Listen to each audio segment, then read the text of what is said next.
Gold, trusted gold buyers. మీరు తాకట్టు పెట్టిన బంగారాన్ని విడిపించి ఈ రోజు ఉన్న మార్కెట్ ధరకు కొనబడను.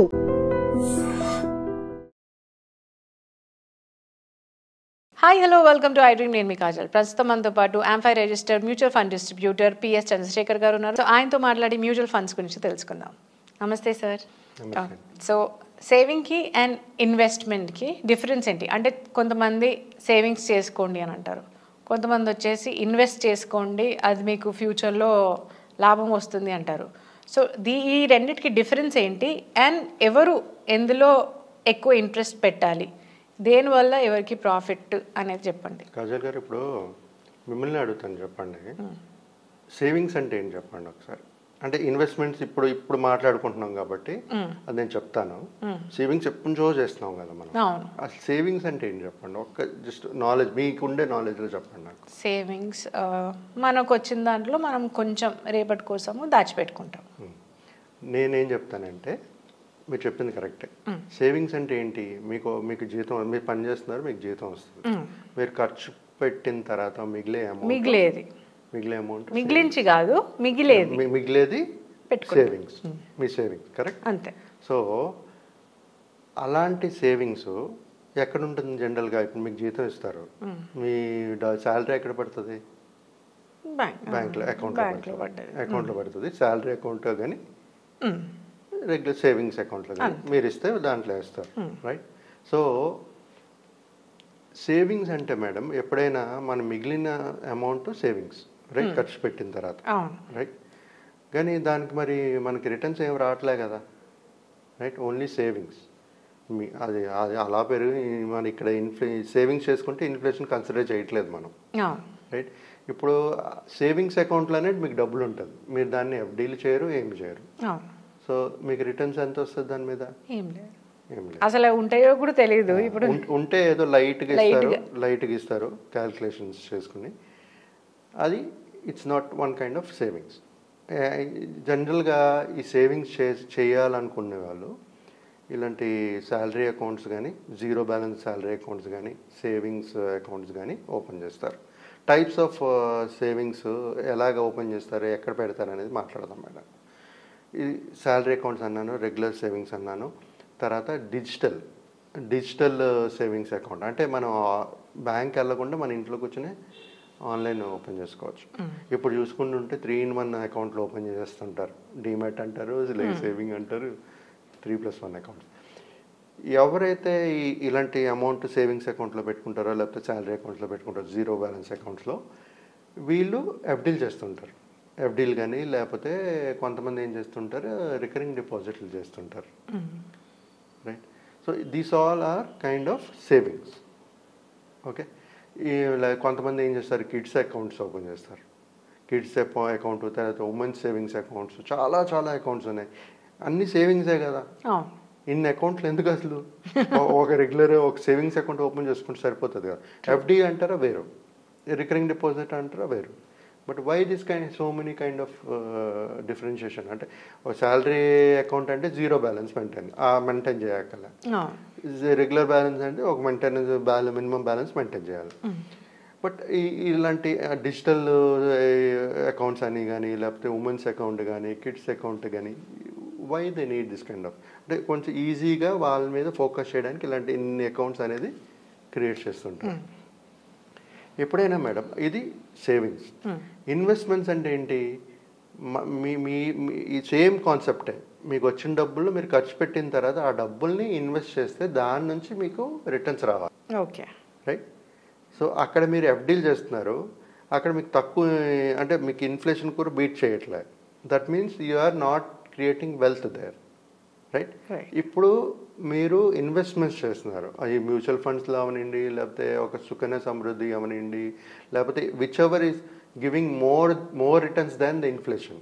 అంటే ఒక 5%, 6% ఇన్ఫ్లేషన్ ఉందనుకోండి, ఒక 8%, 7.5%, 9% వచ్చినా సరే అది ఇన్వెస్ట్మెంట్స్ కింద తీసుకోవచ్చు మనం, ఎందుకంటే మనకి రిటర్న్స్ జనరేట్ చేస్తుంది అక్కడ, కరెక్ట్. కానీ ఇన్ఫ్లేషన్ బీట్ చేసి కొంచెం రిటర్న్స్ వస్తున్నాయి మనకి. ఆ 1-2% రిటర్న్స్ అనేది మనకి వెల్త్ క్రియేట్ చేయలేదు. So better option is investments. ఇన్వెస్ట్మెంట్స్లో ఇప్పుడు what are the types of investments ఒకరు కన్సిడర్ చేయాలి అనుకునేటప్పుడు అది వాళ్ళు depending on the risk appetites, వాళ్ళ ఏజ్ ఫ్యాక్టరు, వాళ్ళ ఇన్కమ్ సోర్సు, వాళ్ళ సెక్యూరిటీ ఆఫ్ ద జాబు, అవన్నీ చూసుకుంటూ వాళ్ళ రిస్క్ టాలరెన్స్ చూసుకుంటూ మనం ఇన్వెస్ట్మెంట్స్ అనేది స్టార్ట్ చేసుకోవాలి. ఇప్పుడు టైప్స్ ఆఫ్ ఇన్వెస్ట్మెంట్స్ చూసుకుంటే first thing is equities, mutual funds, తర్వాత ఈ కొంతమంది ఎక్స్చేంజ్ ఈటీఎఫ్స్ అంటారు, ఎక్స్చేంజ్ ట్రేడెడ్ ఫండ్స్, దాంట్లో ఇన్వెస్ట్ చేస్తుంటారు. కొంతమంది రియల్ ఎస్టేట్, రైట్. తర్వాత కామోడిటీస్ కొంటారు, కొంతమంది సిల్వరు, బంగారం ఇవన్నీ కొంటుంటారు. ఇది కాకుండా ఇప్పుడు లేటెస్ట్గా వచ్చింది ఏంటంటే crypto currencies. It's very very very high risk, right. So ఇలాంటిది కొంతమంది ఏం చేస్తుంటారంటే లిస్టెడ్ అన్లిస్టెడ్ స్టాక్స్ ఉంటాయి, అది కూడా కొంటుంటారు. So this is the basic difference between savings and investments. So ఇప్పుడు ప్రతి ఒక్క ఇన్వెస్టర్ కానీ కస్టమర్ కానీ డిసైడ్ చేసుకోవాల్సింది ఏంటంటే, ఇప్పుడు ఫర్ ఎగ్జాంపుల్ మీరు ఎఫ్డి చేస్తున్నారు, మీకు ఒక 6% to 6.5% వస్తుంది, మీకు ఇన్ఫ్లేషన్ 5% ఉంది, మీకు అది వెల్త్ క్రియేట్ చేస్తుందా, మీకు సరిపోతుందా చూసుకోండి, రైట్. ఎందుకంటే ఎవరైనా చేసేది ఇప్పుడు ఎఫ్డి వేస్తే లంసమ్ వేస్తారు, రైట్.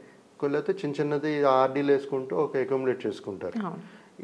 అదే టైప్ ఆఫ్ స్ట్రాటజీలో ఇన్వెస్ట్మెంట్ మీరు మ్యూచువల్ ఫండ్స్లో కానీ ఈ ఈక్విటీ స్టాక్స్ కొనుక్కోవడం కానీ లేకపోతే ఈటీఎఫ్స్లో కానీ ఇన్వెస్ట్ చేయడం, రియల్ ఎస్టేట్ మళ్ళీ ఇన్వెస్ట్ చేయాలంటే మీకు లంసమ్ అమౌంట్స్ ఉండాలి, రైట్. సో ఈ విధంగా ఎవరికైతే ఏది సూటబుల్ ఐడెంటిఫై చేసుకుని ఆ విధంగా వాళ్ళ ఇన్వెస్ట్మెంట్స్ అనేది ముందు చేసుకుంటూ పోవాలి. So main difference madam, savings తెలిసింది కదా, which does not beat inflation, మనకి దాని రిటర్న్స్ అనేది వచ్చేటప్పుడు వెల్త్ క్రియేట్ అవ్వదు. ఇన్వెస్ట్మెంట్స్ ఎప్పుడైతే చేస్తామో మనకి ఇక్కడ మన హిస్టారికల్ డేటా చూస్తాయి, మ్యూచువల్ ఫండ్ డిస్ట్రిబ్యూటర్ కాబట్టి నేనేం చెప్తున్నానంటే historical data mutual fund investors చూస్తే on an average 12 to 15% returns అనేది జనరేట్ చేశాయి. సో ఎక్కడైనా ఏ మ్యూచువల్ ఫండ్స్లో అయినా ఇన్వెస్ట్ చేసేటప్పుడు ఇలాంటి రిటర్న్స్ మన మైండ్లో పెట్టుకుని మన గోల్ సెట్ చేసుకుని ప్లాన్ చేసుకోవాలి. కానీ కొంతమంది ఇప్పుడు ఏం చేస్తున్నారంటే మార్కెట్ చాలా 1 to 3 years రిటర్న్స్ 20, 30, 40% కనబడుతున్నాయి. సో అదే రిటర్న్స్ వస్తాయని చెప్పి వీళ్ళు లాంగ్ టర్మ్లో ప్లాన్ చేసుకుంటున్నారు. లాంగ్ టర్మ్ ప్లాన్ చేసుకునేటప్పుడు ఎప్పుడు మీరు చూసుకుంటే ప్రీవియస్ డేటా అన్ని 12 to 15% is returns on an average. ఈ రిటర్న్స్ గ్యారంటీడా కాదు, subjected to market risk, right. So ఇలాగ చూసుకుంటూ ఎవరైనా ఎలాంటి టైప్ ఆఫ్ మనకి ఇన్వెస్ట్మెంట్స్ చేయాలి, నేను రిస్క్ తీసుకోలేను, నాకు ఎఫ్డి లేకపోతే పీపీఎఫ్ లేకపోతే సుకన్య సమృద్ధి చాలు, నాకు 8 to 8.1 చాలు అనుకున్నప్పుడు అలాంటి దాంట్లో ఇన్వెస్ట్ చేసుకోవాలి. లేదు మీరు వెల్త్ క్రియేట్ చేసుకోవాలి, ఇంకా నా దగ్గర ఏం లేదు, నేను సంపాదించుకోలేదు, కనీసం నా పిల్లలకి నేను ఒక వెల్త్ క్రియేట్ చేసి ఇవ్వాలి అనుకునేటప్పుడు కొంచెం రిస్క్ తీసుకోవాలి, చిన్న యంగేజ్ నుంచి ఇన్వెస్ట్ చేసుకుంటూ మొదలెట్టాలి, రిస్క్ తీసుకోవాలి. ఇలాంటి 12 to 15% రిటర్న్స్ రావాలి అనుకున్నప్పుడు తీసుకుంటూ ఇన్వెస్ట్ చేస్తూ ఒక వెల్త్ అనేది క్రియేట్ చేయాలి. మీ దగ్గర అదే లంసమ్ ఉందనుకోండి, real estate is another option to invest. కానీ అన్నీ ఒకే దగ్గర పెట్టుకోకండి ఎప్పుడు. నిన్న ఒక కస్టమర్ నాకు కాల్ చేశారు మేడం, ఆయన 80% of the office money is in assets. 80% of his money are in assets, అంటే ఈ ల్యాండ్, ప్లాట్లు, ఫ్లాట్ ఉంది. Now he wanted to dispose those things, అమ్మేయాలి అనుకుంటున్నారో అవ్వట్లేదు. అంటే లిక్విడిటీ మనకు కావాల్సినప్పుడు ఇమ్మీడియట్గా రాదు, రైట్. సో అది కూడా మైండ్లో పెట్టుకుంటూ ఒక ప్లానింగ్ అనేది చేసుకోవాలి. సో ఇది బేసిక్గా మేడం సేవింగ్స్కి ఇన్వెస్ట్మెంట్కి డిఫరెన్స్. సో ఒక్కొక్క కస్టమర్ నీడ్ బట్టి వాళ్ళు దేంట్లో ఇన్వెస్ట్ చేయాలనేది ఐడెంటిఫై చేసుకుంటూ ఇన్వెస్ట్మెంట్స్ అనేది చేయాలి. ఒకవేళ వాళ్ళకి అర్థం అవ్వకపోతే మాలాంటి వాళ్ళకి కానీ ఫోన్ చేయగలిస్తే మేము చెప్పగలుస్తాం, వాళ్ళకి ఒక డైరెక్షన్, ఒక పాత్ చూపించగలుస్తాం. సో ఇలా ఈ ప్రతి ఒక్కరిని ఇలా ప్లాన్ చేసుకోవాలని కోరుకుంటున్నాను. ఓకే అండి, చాలా చక్కగా చెప్పారు సేవింగ్కి అండ్ ఇన్వెస్ట్మెంట్కి డిఫరెన్స్ ఏంటి అని. Thank you so much for the information. Thank you అండి.